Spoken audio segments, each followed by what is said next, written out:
कांग्रेस की पहली सूची आज आई है जिसमें 5-4 हम लोगों को टिकट दी गई है। मुख्यमंत्री जी को, सीपी जोशी जी को, मुझे, हरीश चौधरी जी को और बाकी युवा हमारे जो विधायक हैं या प्रत्याशी हैं उनको टिकट दी गई है। 9 महिलाओं को टिकट दी गई है। सबको साथ लेकर के और बहुत ही अच्छी सूची आई है।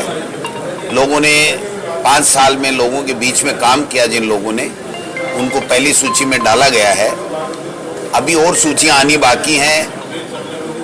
हमारी पार्टी आला कमान अपनी अपने रणनीति के तहत इन सूचियों को जारी करता है। मुझे उम्मीद है कि जल्दी से जल्दी और सूची भी आएगी। लेकिन आज कांग्रेस की सूची आई तो पूरे प्रदेश में एक मैसेज गया कि वास्तव में जो लोग काम करते हैं उनकी सूची आई है। और जब भारतीय जनता पार्टी की पहली सूची आई थी तो लोग बात करने लगे कि भाई इनके बारे में तो कभी सुना ही नहीं था। बीजेपी के सामने चुनाव लड़ने वाले 9 लोग जो बीजेपी को नहीं मानते उनकी सूची आई थी, या जो सांसद हैं 8-9 उनकी सूची आई थी, जिनकी न तो उनको खुद को उम्मीद थी न वहां के लोगों को उम्मीद थी कि इन लोगों की सूची आएगी। तो ये बीजेपी की जो सूची है वो 2024 में किन के टिकट काटने हैं उनको लेकर के सूची तैयार करके और पहले उनको एमएलए के इलेक्शन में उतारा गया।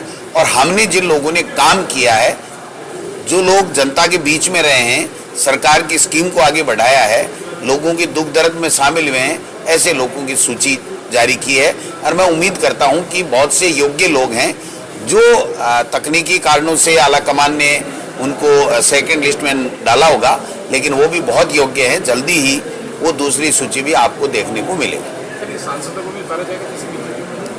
नहीं, कांग्रेस ने कोई सांसदों को नहीं उतारा। सांसद थे ही नहीं भाई, हमारे तो पूर्व सांसदों को भी नहीं दिया। ये भारतीय जनता पार्टी ने सांसद जो है उनको उतारा तो इसलिए उतारा कि उनकी इंटिकम्बेंसी होगी। 10 साल में उन्होंने फील्ड में काम नहीं किया, और काम नहीं किया तो आप समझ सकते हैं कि उनकी टिकट आगे कटने वाली थी।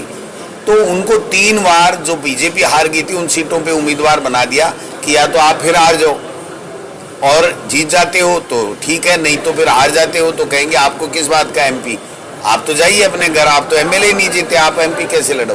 तो वो 2024 की तैयारी कर रहे हैं। 2023 भूल चुके हैं, क्योंकि 2023 में राजस्थान की जनता ने कांग्रेस की सरकार वापस रिपीट करने की ठान ली। जैसे चूरू के जो राजेंद्र राठौड़ है वो अपना क्षेत्र छोड़ दिया कांग्रेस प्रत्याशी को लेकर के, या कांग्रेस के उम्मीदवार आने की सूची को लेकर के?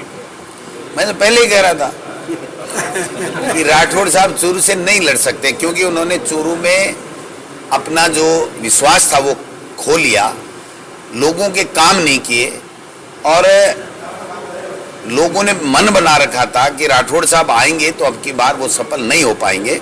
वहां से लोग कांग्रेस को जिताना चाहते हैं, कांग्रेस की सरकार ने जो अच्छा काम किया उसके ऊपर मोहर लगाना चाहते हैं।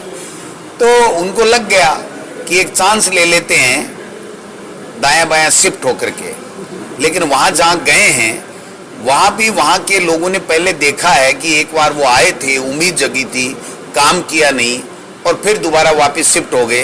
अब उनको कैसे विश्वास होगा कि राजेंद्र जी राठौड़ दोबारा चुनाव जीत करके 5 साल काम करेंगे और फिर यहाँ से चुनाव लड़ेंगे। तो मैं समझता हूँ कि ये सब मैं जो कह रहा था वही हुआ है, क्योंकि अब की बार भारतीय जनता पार्टी के बहुत से दिग्गज चुनाव नहीं जीत पा रहे हैं, क्योंकि हमारी कांग्रेस की सरकार ने काम अच्छा किया है और वो प्रतिपक्ष की भूमिका निभा नहीं पाए हैं।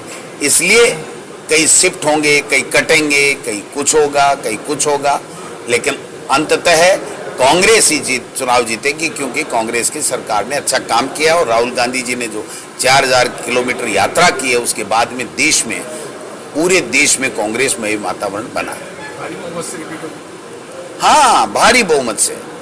दिख नहीं रहा, इधर उधर जा रहे हैं, नेता खुद ही भग जाए